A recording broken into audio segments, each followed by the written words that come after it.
Hello, how's everyone doing? On behalf of First Financial Federal Credit Union and the Community College of Baltimore County, we welcome you to watch this presentation on completing the FAFSA, what you need to know.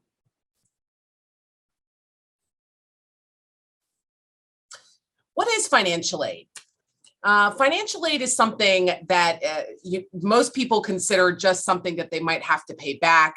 However, financial aid is essentially any financial assistance that is coming from whether it's the federal government, the state government, the institution that you're interested in attending or the student is interested in attending, and any private or outside resources similar to a national company who might be helping, and First Financial, for example, that provides scholarships to students. Those would be private entities.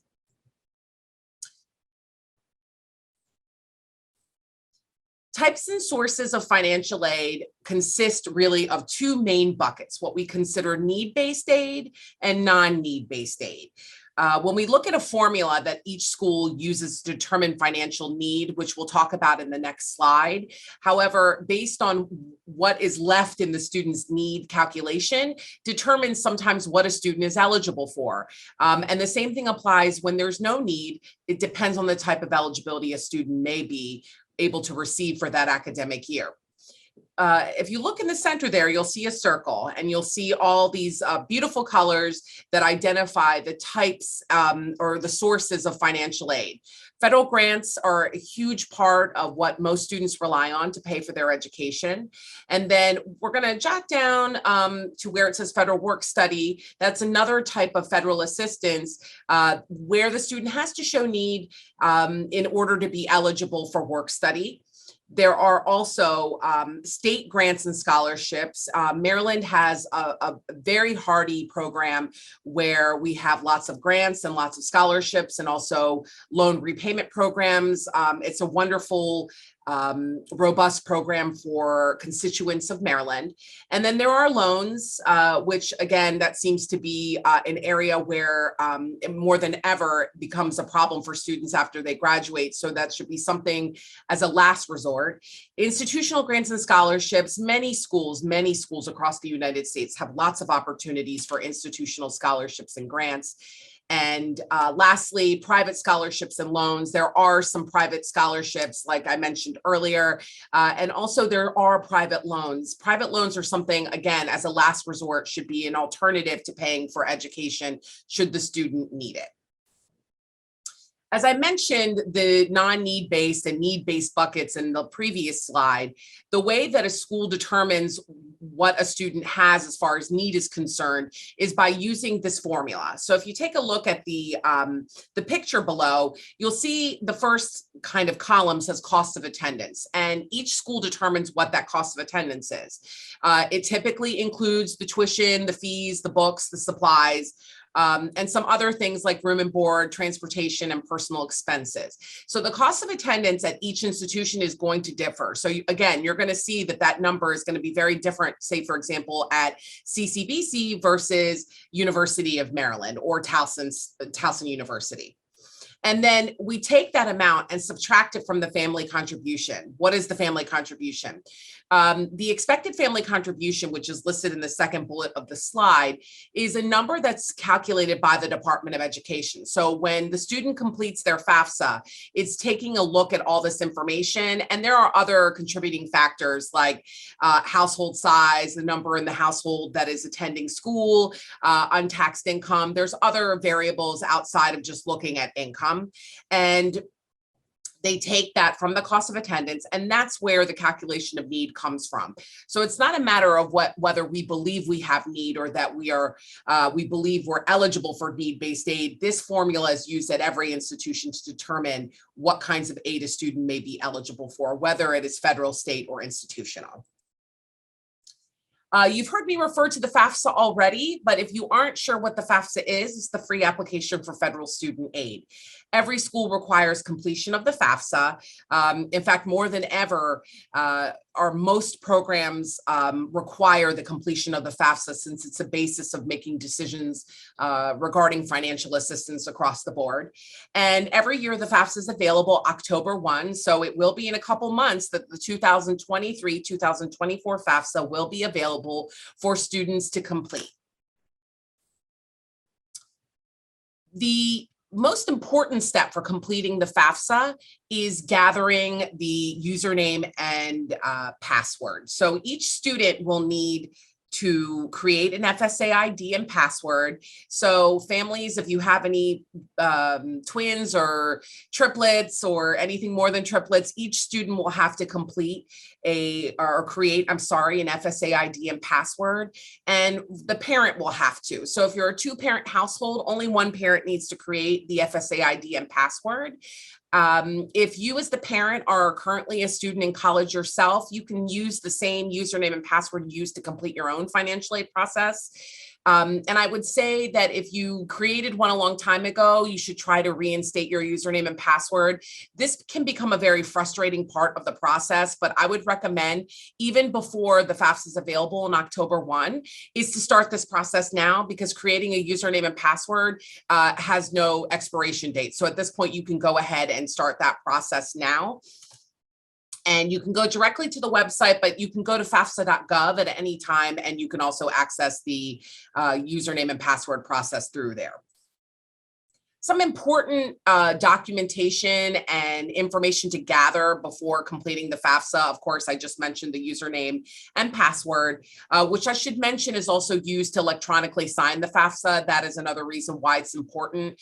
It also connects you to the data retrieval tool. So if you see the third bullet on this slide, in the middle of the FAFSA, where it starts asking income information from the student and the parent or parents, it will say, do you want to go out to the IRS? Essentially, it will fill it out for you on your FAFSA if you use the data retrieval tool, which we highly encourage because it does reduce any errors.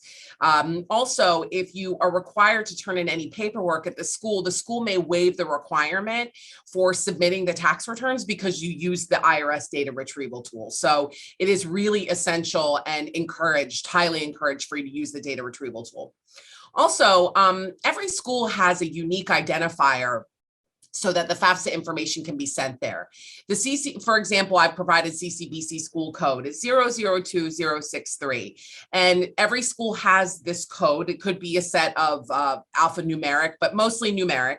And again, you can just quickly do a Google search and put FAFSA school code and the name of the school. It should come up immediately. There is a search function in the FAFSA. So if you don't do this part, you can search it. But again, I encourage you to check on the school's financial aid website just to be certain that it's the correct school code. Also, if you don't plan on using the IRS data retrieval tool, I would encourage you to have your tax returns, W-2s, any other untaxed income documentation that you may need to jot down in order to complete the FAFSA. And as I mentioned that the FAFSA is available on October 1, I also will continue to kind of hammer home the importance of completing the FAFSA before the state's deadline, which is March 1. I should also mention that every school may have its own deadline date. So while the state has a very firm deadline date of March 1st, most of the state schools or four-year schools in the state of Maryland require the FAFSA much earlier. And depending on the school's admissions practices, there may be an early decision or early action option, and they may encourage you to complete the FAFSA as early as October so that they can begin offering packages to students. I should also mention that the last bullet is extremely important. If you use a PO box, please make sure to put your actual street address, as the state cannot calculate your legislative district, which then may not make you eligible for not only state grants, but also for applying for legislative awards, which we will talk about in a later slide. After completing the FAFSA, it is recommended, essential that you communicate with the school what their processing guidelines are like.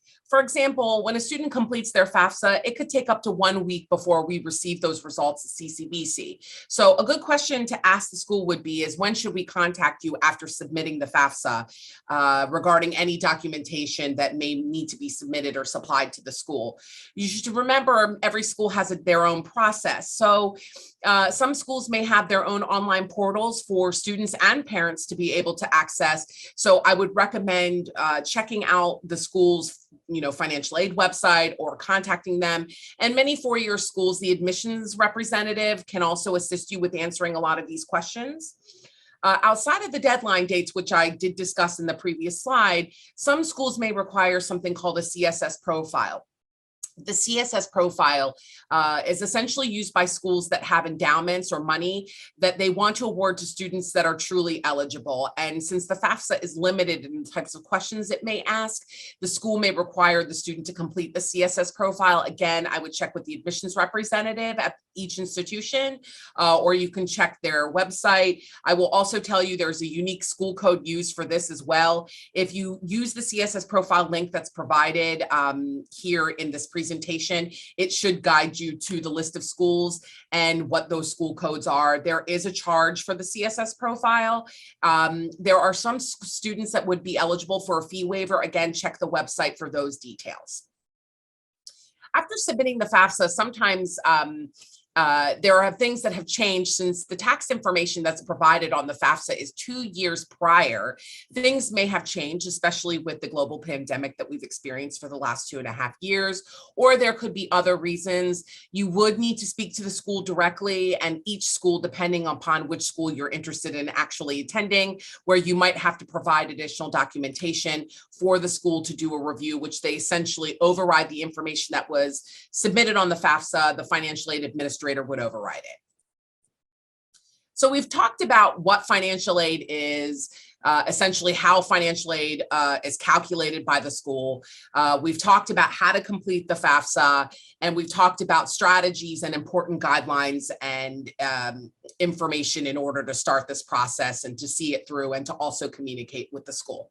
Now we're going to talk about the types of aid that are available for each one of those sources that we discussed earlier. The federal government has specifically one main grant, which is the Pell Grant. Most people are familiar with the Pell Grant.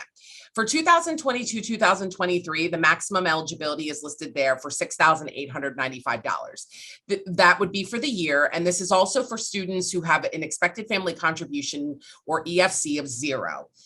So the Pell Grant is a prorated system, which means dependent upon your enrollment and your EFC is where those amounts are listed. And the federal government does have this information on their website, but it is very difficult to read. So I would encourage you asking the school what those Pell Grant amounts are, and they may have it listed on their website as well.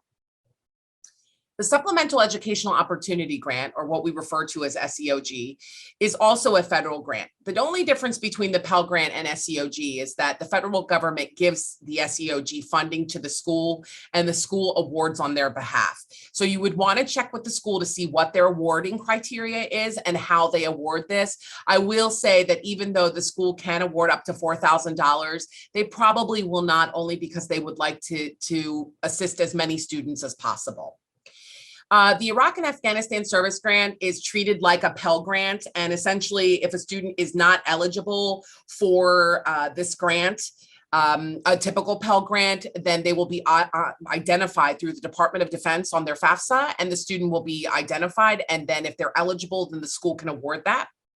Also, there's something called the Teach Grant, and this is a program that is not available at every school. So if the school seems to have a specific educational program, for example, Towson University has a very strong teacher education program, they do award the Teach Grant. I should have mentioned that even though this is called a Teach Grant, while the student is in school, if they plan on becoming a teacher, but then change their mind at a later date, that grant will actually turn into a loan. So there is a work obligation attached to this as well. I would recommend checking with the school to see how much the student can be awarded and what the requirements and obligations are attached to this grant. Outside of grants or loans, and as we've noticed, and again, a lot of things are happening in the world today because of the global pandemic, a lot of discussion is surrounding student loan debt, which is in the trillions as of right now. And, I will always encourage as an aid administrator that students do not borrow loans if they don't have to. Right now, the maximum or aggregate that a student can borrow in an academic year would be up to $12,500. But I should mention that based on your year in school determines how much you're eligible for. So if any students are starting in their freshman year, the maximum they can receive is $5,500. Now, if a parent would like to borrow any loans on the student's behalf, you'll see in the fourth bullet there under loans, this is parents' loans for dependent students. A parent can do that. Now, if the parent, it is based on general credit worthiness that you would apply through the Department of Ed, and the school will give you the instructions on how to do that. If you are, declined for that award, the student can receive an additional up to $4,000 in unsubsidized loan funds. Now, let's talk about what the differences are between subsidized and unsubsidized. In an earlier slide, I discussed need-based and non-need-based aid. And the way that that works is that the school uses that formula, the cost of attendance minus EFC equals need, to determine how much of each the student would be eligible for. There are actual maximums of how much a student can receive in subsidized versus unsubsidized. For example, a freshman student can receive $3,500 as a first-year student. The additional $2,000 can only be in unsubsidized. So I should mention, and I listed the interest rates listed here. Beginning in 2022, the interest rate does change every July 1. The previous year it was 3.73% upon repayment, and now it's 4.99%. And if the interest rate continues to increase like it has been, this could mean that the following year, the interest rate could be close to 6%. We don't know, and we won't know until closer to July 1. However, I would really encourage that students read the fine print when they're borrowing these loans, as this will impact them later when they actually have to start repayment. Lastly, work study is available to students. And again, this is a need-based award, which means the student would have to present need. And the school each school has its own process. So you might, on the FAFSA, it asks if you're interested. Some schools take it directly from the FAFSA. Other schools have a separate application process. So again, I would check with the school to see how it's awarded and what the application process might consist of. And the amounts that a student is eligible for is also based on what the school's policy are for awarding work study. In general, the student is meant to keep part-time hours only, and there is work on or off campus. And I will say, depending on the school, sometimes if a student's not eligible for work study, they might have money in their budget where they can apply for a job directly through the school. We've talked about federal aid. Let's move over to state aid now. As I mentioned earlier, Maryland has a very robust state financial aid program, and the students must complete a login at MD-CAPS. And MD-CAPS is essentially the online portal for the Maryland Higher Education Commission. And they will complete the MD-CAPS application. The URL is listed in my slide. And they will accept or decline their awards after they've been offered those scholarships or grants. They will have to accept or decline them by a certain deadline date that the state does identify and notify the student of this. There are other, when the student completes their FAFSA, they're automatically applying for a certain grant, which I'm going to discuss in just a second, but there are a lot of other scholarships that require separate applications. Also, for the legislative awards, if you are unaware of what your legislative district is, some students might not be 18 by the time that they're applying, so they may not be aware or familiar of their legislative district. You'll see I have the web address listed down here at the bottom. It's mdelect.net. All the student has to do is put their street address in. It will identify the state senator and the delegates that represent their district. The state has specifically two main grants that they award to students, similar to a Pell Grant. The Educational Assistance Grant is awarded based on their FAFSA results, and the Guaranteed Access Grant provides students that meet the federal poverty guideline levels to be eligible for. There is also a GPA requirement attached to this, but essentially there is a separate application for the Guaranteed Access Grant. The Educational Assistance Grant does not have an application. And depending on the school's cost of attendance will drive the amount that the student is eligible for. For example, a student that is attending a state university may see $1,500 per semester, but at CCBC, they may only see $800 a semester. Again, it's based on that cost of attendance. The part-time grant is a pot of money that is given to the school to award on behalf of the state, similar to the federal SEOG grant.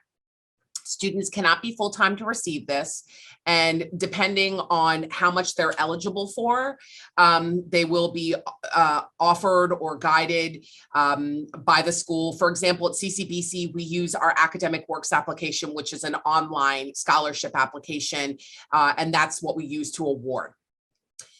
The next type of award are scholarships. I mentioned the legislative scholarship specifically, which is obviously one I encourage for students to apply.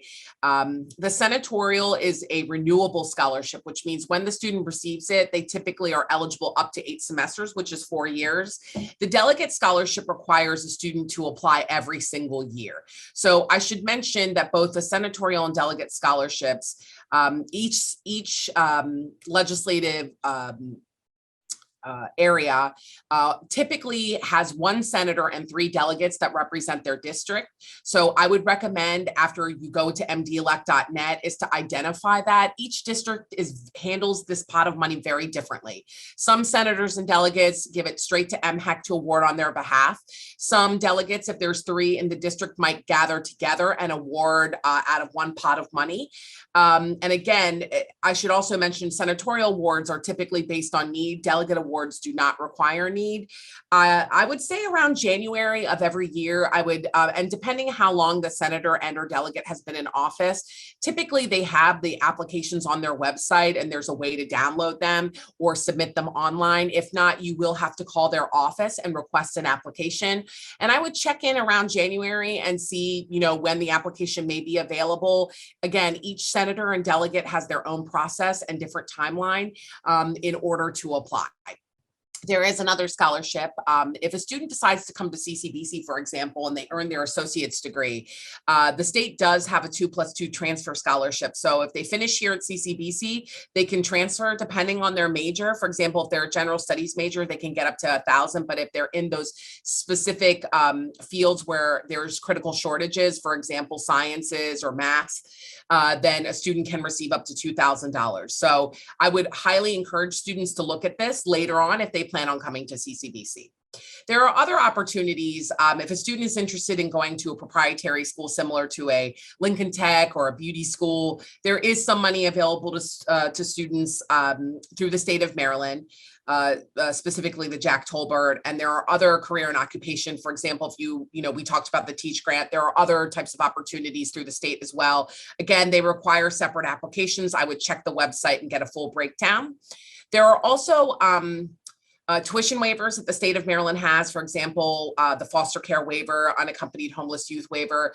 There are other waivers that the CCBC does participate in, and so should these other Maryland schools. Again, I would check with the school to find out what the process is. And lastly, the academic common market process. The state of Maryland has a relationship with other southern states where the student can receive in-state tuition rates in that state for specific programs. If your student is possibly eligible for this, I would go to the Maryland Higher Education Commission website. I would type in academic common market. It should take you directly to that page. And then there are links there that'll help you determine the student does have to apply and be admitted to that school, and then also be focused on those specific programs available at that school. And again, that's something you would want to check with through the website. The Maryland Community College Promise is also another program that the state of Maryland does have. It is a wonderful opportunity, again, as it boasts community college enrollment. And of course, we highly encourage that as well. As of right now, the maximum amount a student can receive if they're eligible for this is up to $5,000. The way this is currently working is that the student does can either complete a FAFSA or something called a MISFA, which is the Maryland State Financial Aid application. And they can complete that through the Maryland Higher Education Commission website. And if you go under the Maryland Community College Promise, there will be a link there. And there is always a deadline for completing these applications through the state. If the student does not complete the MISFA but a FAFSA, then their names currently are being forwarded to the community college, and they work with the schools to find recipients who could be eligible for this. It is based on full-time enrollment, and also there is a GPA requirement. Similar to the Maryland Community College Promise, shortly before they implemented that program through the state, Baltimore County, through the late Kevin Kamenetz, had implemented the CCBC College Promise. We're very proud of this program. And essentially, some differences between our program and the state program is that there is no cap here at CCBC. So essentially, if a student is taking more than $2,500 worth of credits in that semester, we would pay up to the tuition and fees amount. And again, it's a very simple process. As soon as the student completes their FAFSA, and you can see all the requirements listed here, we also encourage you to go to our website, which is listed here at the top. Again, it's a wonderful opportunity for students, and we highly encourage students to do this. I would recommend, again, really there's only 3 bullets to this. Is after completing the FAFSA, you complete our online application, which is Academic Works, submit any documentation to us, and please make sure that your official high school transcript has been submitted to the registrar's office so that it can be reviewed. Schools, as I mentioned early on, also have many scholarships and grants available to their students. Depending on the school and depending on their endowments or any of their programs that they may have, really drives what students might be eligible for. Typically, when merit scholarships or skill-based scholarships or athletic scholarships are awarded to students, they typically have nothing to do with the financial aid office. So the admissions office may offer these awards to students. Athletic scholarships, of course, Division I schools are able to award athletic scholarships. Division II have some leniency to provide athletic scholarships, and Division III schools cannot award athletic scholarships. So I would check with the school if your student is interested in those. I would also mention to read any fine print.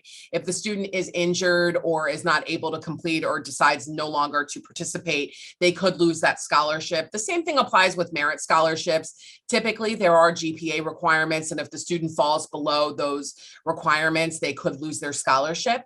In addition, skill-based scholarships, for example, if the student is interested in as an art major and they start school as an art major, but then decide that they want to be a science major, then they could lose that scholarship. Again, it's essential to check the fine print for these scholarships and communicate with the school so that they're able to provide feedback on what the next steps would be if the student may not be eligible.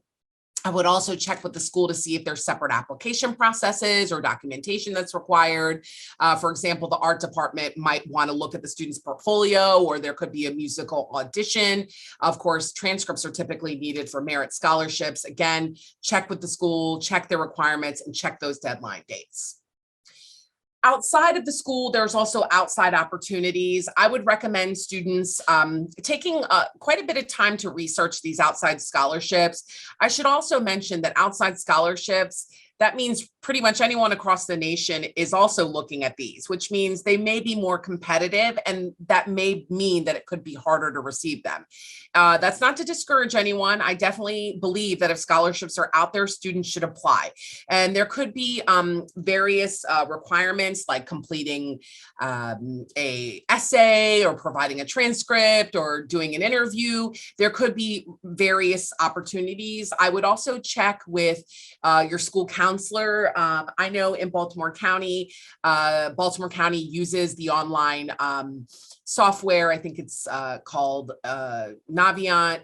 And they're able to, or Naviance, they're able to use that to communicate, and Schoology, I believe, that they can post those notifications about any scholarships that are available for students. Check any of the local organizations. Also, sometimes If you're interested in a certain field, there are also scholarships. Like if you're interested in engineering, a lot of those organizations have those. Also, parents, your employer might provide some opportunities. So please make sure to check with your employer. There could be something there. And lastly, if someone is asking you for money, I would highly recommend that you leave their website, because typically it could be a scam or fraud. So all of this information is free. It should be out there. And I highly encourage you to do your research before providing any personal information. As I mentioned throughout my entire presentation, deadlines are important to this process. As I mentioned, the FAFSA is available October 1. March 1st is the state financial aid deadline. Also, each school may have their own deadlines for submitting the FAFSA, and then a separate deadline for submitting documentation. Again, please make sure, I like to be organized, so I always write everything down and make a chart, but find a way that works for you so that you know you're not missing any of those deadline dates. And we talked about these websites throughout the presentation. The FAFSA website is listed there. If you would like to learn more about the programs that I went over, obviously this is a shorter presentation, so I would recommend going to the studentaid.gov website, which is where all the federal financial aid information lives. Also, if you're interested in state financial aid information, that would be mhec.maryland.gov. Also, to create your online portal information through the state, that's the last bullet there, mdcaps.mhec.state.mt.us.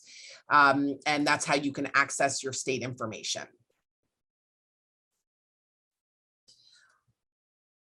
On behalf of CCBC and First Financial Federal Credit Union, we thank you for joining us, and we hope that the Financial Wellness First program will help you and your family make college affordable.